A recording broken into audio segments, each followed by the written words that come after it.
Hello students, आज की class में हम पढ़ेंगे what is cross elasticity and what is income elasticity and what is price elasticity.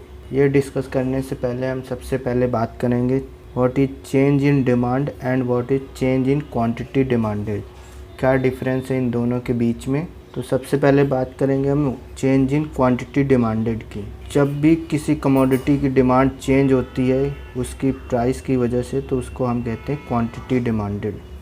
When ever the demand for a commodity changes because of its price, then it is called change in quantity demanded. यहाँ पर direct relationship है price और quantity demanded के बीच में। A change in quantity demanded refers to a movement along the demand curve. Change in quantity demanded में जो भी changes आएंगे वो demand curve के along ही होंगे। The demand curve does not move. इस केस में demand curve हमारी left right move नहीं होगी, इसलिए हमें existing demand curve के along ही move करना पड़ेगा। Change in quantity demanded of a commodity may take the form of expansions and contraction. अब वहीं बात करें हम चेंज इन डिमांड की, तो अदर देन प्राइस फैक्टर्स उसको अफेक्ट करें उस कमोडिटी की डिमांड को, तो हम चेंज इन डिमांड कहते हैं।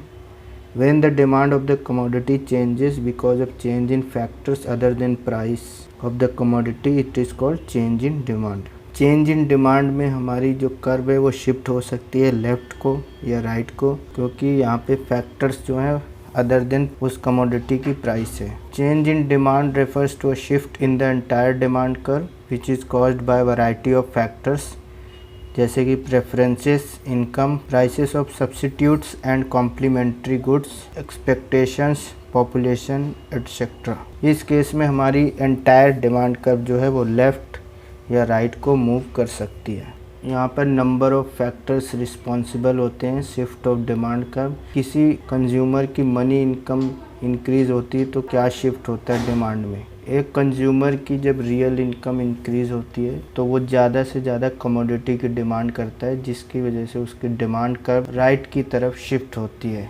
वहीं अगर इनकम कम हो जाएगी तो उसकी डिमांड भी कम हो जाएगी, जिसकी वजह से डिमांड कर्व लेफ़्ट की तरफ शिफ्ट होगी। अगर सब्स्टिट्यूट गुड्स के प्राइस इंक्रीज होंगे या कॉम्प्लीमेंट गुड्स के प्राइस डिक्रीज होंगे तब हमारी डिमांड कर्व राइटवर्ड शिफ्ट होगी। वहीं अगर सब्स्टिट्यूट गुड्स के प्राइस डिक्रीज हुए और कॉम्प्लीमेंट गुड्स के प्राइस इंक्रीज हुए तो हमारी डिमांड कर्व लेफ़्ट की तरफ शिफ्ट होगी। वहीं अब बात करें कंज्यूमर्स की टेस्ट। अगर कंज्यूमर का टेस्ट चेंज होता है किसी पर्टिकुलर कमोडिटी के लिए तो डिमांड कर्व जो है वो लेफ़्ट की तरफ शिफ्ट होगी, और अगर उसी कमोडिटी को डिसलाइक करने लग जाए कंज्यूमर तो उसकी डिमांड कर्व लेफ़्ट की तरफ शिफ्ट होगी। If the consumer developed a taste for a commodity, तो वो ज़्यादा डिमांड करेगा उस कमोडिटी की, जिसकी वजह से उसका डिमांड कर्व राइट की तरफ शिफ्ट होगा। और अगर वो उसी कमोडिटी को डिसलाइक करने लग जाए तो उसकी डिमांड कम हो जाएगी और डिमांड कर्व जो है लेफ़्ट की तरफ शिफ्ट हो जाएगा। अब बात करते हैं concept of elasticity of demand. An elasticity measures the sensitivity of one variable to another. The elasticity of demand is the responsiveness of a dependent variable to a given change in independent variable. Elasticity measures करती है sensitivity of one variable to another. एक variable दूसरे variable की वजह से कितना sensitive है, कितना चेंजेस उसमें आएगा, ये मेजर्स करती है elasticity. Elasticity measures the percentage or proportionate change in the dependent variable to a given percentage or proportionate change in the independent variable. यहाँ पे हम independent variable price of a commodity को मानते हैं और डिपेंडेंट वेरिएबल डिमांड को। Proportionate change in the independent variable, एक price of commodity में जो चेंज आया है उसकी वजह से डिपेंडेंट वेरिएबल यानी डिमांड में क्या चेंज हुआ, इस परसेंटेज को या प्रोपोर्शनेट को मेजर करने को ही इलास्टिसिटी बोलते हैं। तीन तरह की इलास्टिसिटी पढ़ेंगे। 3 types of elasticity of demand. पहली है price elasticity of demand, second है income elasticity of demand and third है क्रॉस इलास्टिसिटी ऑफ डिमांड। बात करेंगे सबसे पहले प्राइस इलास्टिसिटी ऑफ डिमांड की। Price elasticity of demand measure करती है change in the consumption of a product in relation to change in its price. किसी commodity की प्राइस चेंज होती है तो उसकी कंजम्पशन में क्या चेंजेस आएंगे, ये हम पढ़ेंगे प्राइस इलास्टिसिटी ऑफ डिमांड में। इसका फॉर्मूला है proportional change in quantity demanded of a commodity and proportional change in price of the commodity. जो हमारी क्वांटिटी डिमांडेड चेंज हुई है किसी कमोडिटी के लिए और उसके बदले में उसका प्राइस कितना चेंज हुआ है, इससे हम elasticity of demand, price elasticity of demand निकाल सकते हैं। इसका दूसरा फॉर्मूला है ईपी, यहाँ पे ईपी इलास्टिसिटी ऑफ प्राइस है, equal to delta Q by Q divided by delta P by P. यहाँ पे डेल्टा क्यू है चेंज इन क्वांटिटी डिमांडेड और क्यू है ओरिजिनल क्वांटिटी डिमांडेड और डेल्टा पी है चेंज इन प्राइस और P है ओरिजिनल प्राइस। इसी फॉर्मूले को हम दूसरे तरीके से भी लिख सकते हैं, delta Q by Q into P by delta P.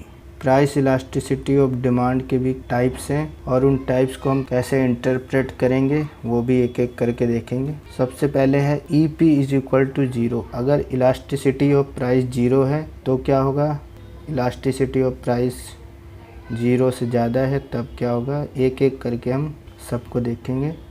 सबसे पहले E P is equal to zero, elasticity of price यहाँ पे ज़ीरो है तो इसको हम बोलेंगे परफेक्टली इन इलास्टिक। ज़ीरो है मतलब कमोडिटी के प्राइस चेंज होने से डिमांड में चेंज होगी, वो नहीं हो रही है, जिसकी वजह से परफेक्टली इन इलास्टिक होगा। Changes in price yield no change in demand, और ग्राफिकली जो रिप्रेजेंट करेंगे वो दिखाएंगे vertical straight line demand curve. यहाँ पे डिमांड सेम है, चाहे प्राइस P1 से P1 हो जाए यानी प्राइस डिक्रीज हो जाए तब भी डिमांड सेम रहेगी।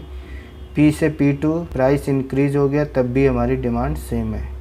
यहाँ पे प्राइस के इंक्रीज या डिक्रीज होने का कोई भी इफेक्ट नहीं हो रहा डिमांड कर्व पे, इसलिए ये परफेक्टली इन इलास्टिक है। अब सेकंड है EP greater then 0 and less than 1। इसको कहेंगे हम elastic demand. When percentage change in quantity demanded is less than the percentage change in price, this type of demand is known as less unit elastic demand.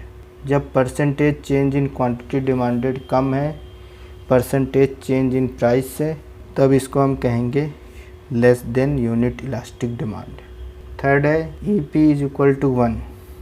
इसको हम कहेंगे unitary elastic या unit elastic. Changes in price yield equivalent to changes in demand, तब हम इस price elasticity को unit elastic बोलेंगे। जब changes in price is equal to changes in demand होगा तब यूनिट इलास्टिक होगा। उसके बाद है EP greater than 1। Price elasticity जब ग्रेटर देन 1 होगा, percentage change in quantity demand ज़्यादा है percentage change in the price of a commodity, this type of demand is called more than unit elastic demand. Fifth point है elasticity is equal to infinity.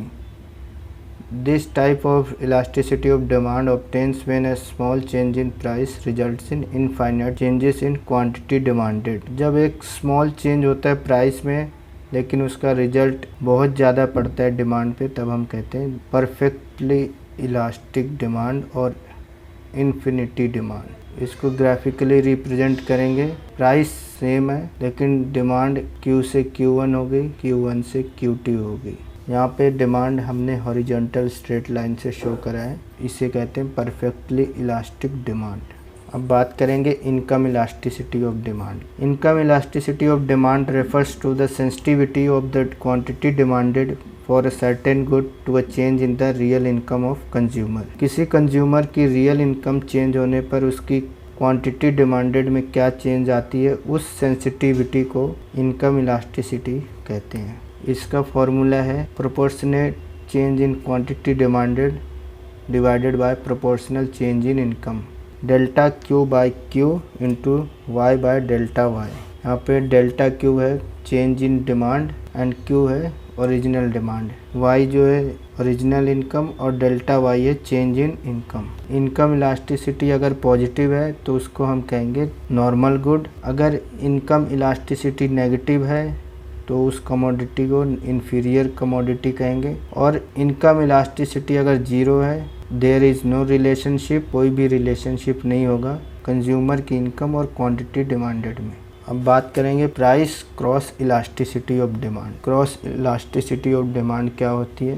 Cross elasticity of demand measure करती है responsiveness in the quantity demanded of one good when the price of another good changes.